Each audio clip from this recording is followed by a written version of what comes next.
오늘은 오늘 이제 분양받으시고 제일 많이 하시는 질문 몇 가지를 좀 이렇게 모아놔봤거든요. 매니저님하고 좀 약간 질의응답식으로 제가 답변 좀 해드리도록 할게요. 이제 집사님이 저한테 질문을 해주시면 됩니다. 단, 제가 지금 말씀드리는 거는 제 개인적인 견해지 해답은 아니에요. 그래서 뭐 참고하시라고 이야기해드리는 거니까 자, 이제 시작해보죠. 밥은 얼마나 줘야 되나요?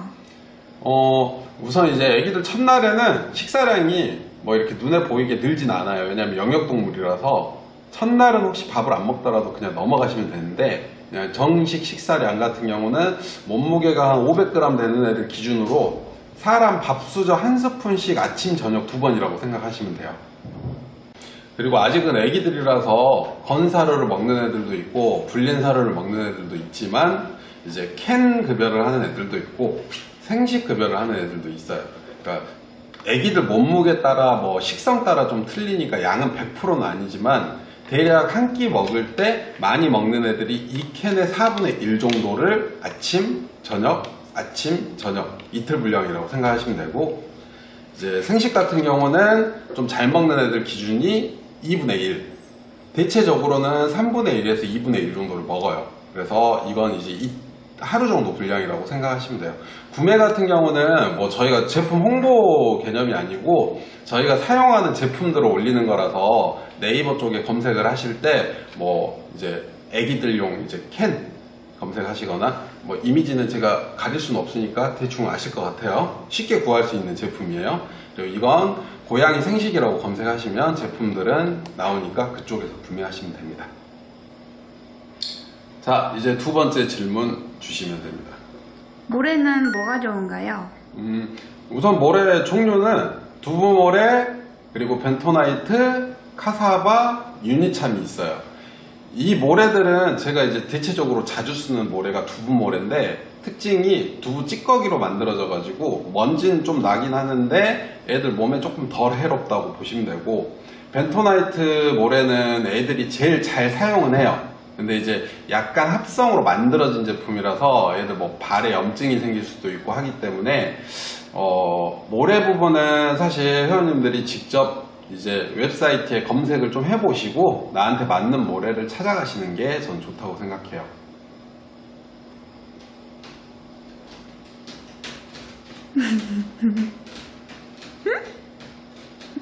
계속 하는데 어떡해. 들릴 건데? 자, 세 번째 질문. 아니다. 아니야, 잠깐만. 할리야, 이제 그만. 빨리 그만. 저기 지집사님 고양이가 잡음을 좀 많이 넣어가지고. 모래 같은 경우는 사실 제가 대충 답변을 드리는 게 아니고 애들마다 또 좋아하는 모래가 있고 아닌 모래가 있어요. 그리고 집사님이 사용을 해봐야지 이제 그 장단점을 느낄 수 있기 때문에 제가 이제 블로그 글이나 이런 걸 좀 보시고 써보고 나서 판단을 하시라고 얘기를 드린 거예요. 뭐 제일 많이 쓰는 모래는 대표적으로 두부모래하고 벤토모래니까 이 부분은 참고하시면 될 것 같습니다. 자, 세 번째 질문 들어보세요. 숨숨집이랑 캣타워랑 스크래처 이런 게 꼭 필요한 건가요? 그러니까 저희는 지금 애기 고양이들 기준이잖아요. 그러니까 집에 처음 왔을 때 사실 뭐 이제 침대 밑이나 뭐 TV 다이 밑이나 숨을 수 있는 공간이 너무 많아요. 그러니까 숨숨집을 만들어준다고 해서 애들이 들어가진 않기 때문에 우선 그 부분은 좀 보류하시고, 그 캣타워하고 스크래처 같은 경우는 여기 뒤에 저희 케이지 보시면은 그 애기들 쓰고 있는 거 있죠. 저게 스크래처 겸용 캣타워예요. 그러니까 일반 이제 사이트 같은 데 가시면 한 3만원대 정도면 애기들이 쓸 수 있는 제품은 구매가 가능하시니까 초기 때부터 너무 좋은 거 사용하려고 하지 마시고 금액 대비 저렴한 걸로 우선 써보고 애기가 수직형을 좋아하는지 바닥형을 좋아하는지 판단하신 다음에 그때 나한테 맞는 좀 좋은 제품을 그때 구비하시는 게 저는 추천하는 방식입니다. 우선 나도 이거 목걸이 좀 하고 갈까? 잘 어울려요. 자, 다음 질문 하시면 돼요. 애기들이 집에 가면 영역이 바뀌는데 배변 실수는 따로 안 할까요? 우선은 이제 좀 간략하게 정리할게요. 혹시라도 실수를 했다 그러면 그 자리에서 소변이나 대변이라 하면 치우지 마시고, 세팅하셨던 화장실 안에 만약에 소변이라 치면 뭐 휴지라든지 뭐 키친타올로 흡수를 하셔가지고 모래 안쪽에다 파묻어 놓으세요. 고양이들 냄새로 인식을 하기 때문에. 그리고 이제 공간 영역이 갑자기 넓어져서 애들이 무서워서 실수를 하는 경우가 있기 때문에 이 부분에 대해서는 습관적인 실수가 되진 않아요. 그래서 아까 말씀드린 대로 실수를 했을 때는 이제 냄새를 인식할 수 있게 이렇게 대처해 주시는 게 좋고, 집에 이제 뭐 그 청 계열의 제품의 실수를 좀 많이 해요. 그러니까 그 화장실 앞에 발판이라든지 카페트는 첫날에서 한 이틀 3일간은 좀 미리 치워주시는 걸 좀 추천을 합니다. 그리고 하나가 뭐 있었는데 기억이 잘 안 나네. 잘 모르겠어.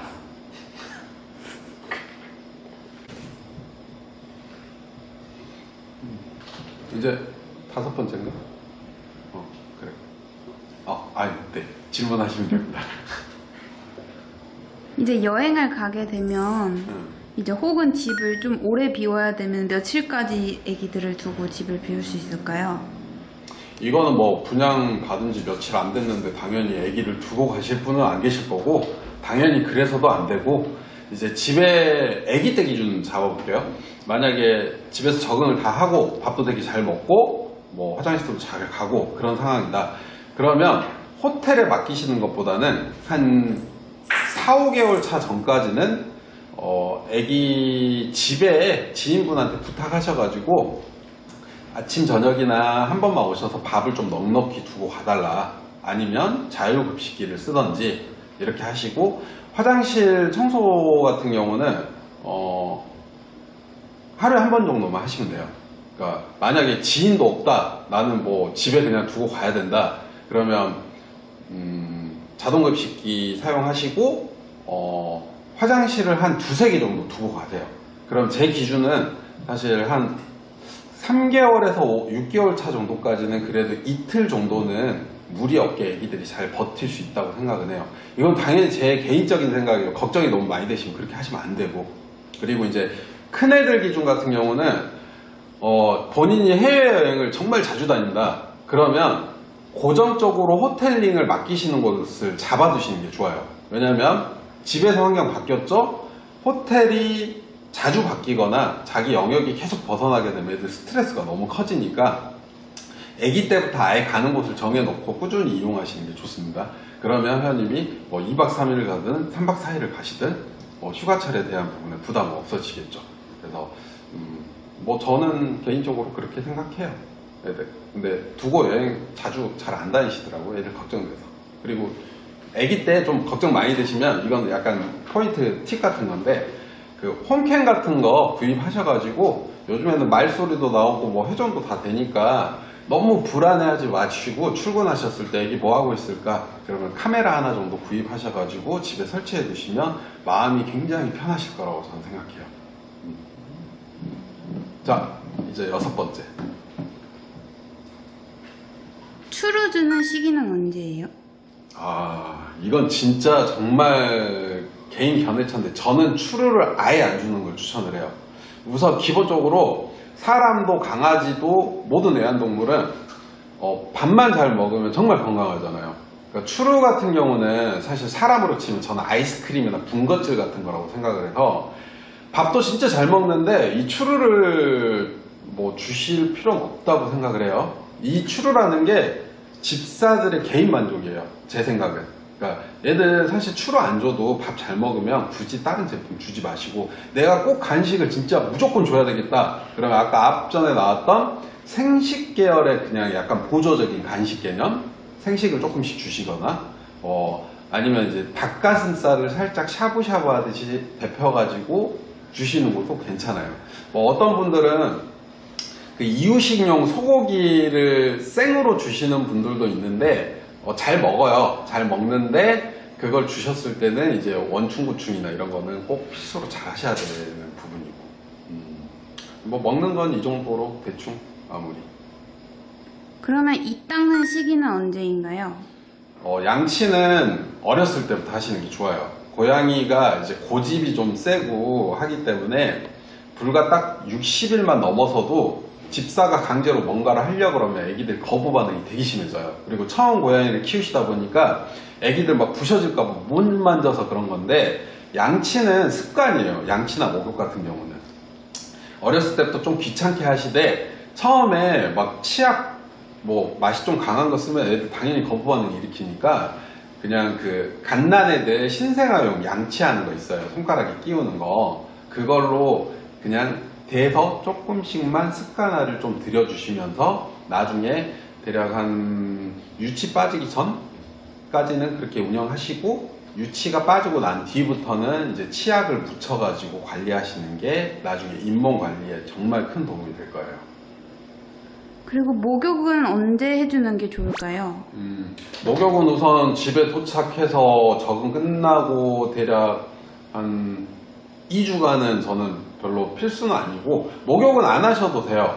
꼭 해야 된다 이런 게 아니고, 목욕도 물론 양치랑 비슷하게 교육 같은 거예요. 대신 목욕을 하는데 고양이가 물을 좋아하진 않죠. 사람도 아기 때 바로 물 좋아하진 않아요. 이게 개념이 뭐냐면 신생아라고 생각을 해보시면 될 것 같아요.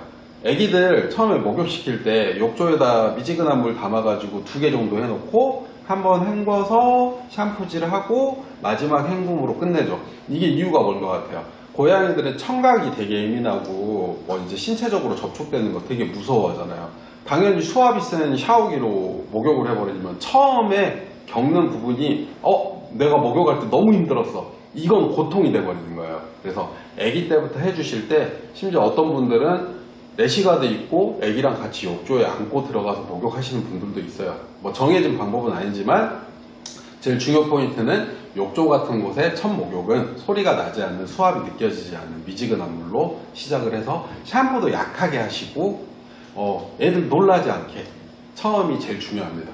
그 부분은. 그리고 주기는 한 달에 한 번 정도? 저는 그렇게 생각해요. 이건 교육 차원이지 애기들 지저분해서 시키는 거 아니에요. 나는 진짜 죽어도 싫다 그러면 그냥 안 하셔도 돼요.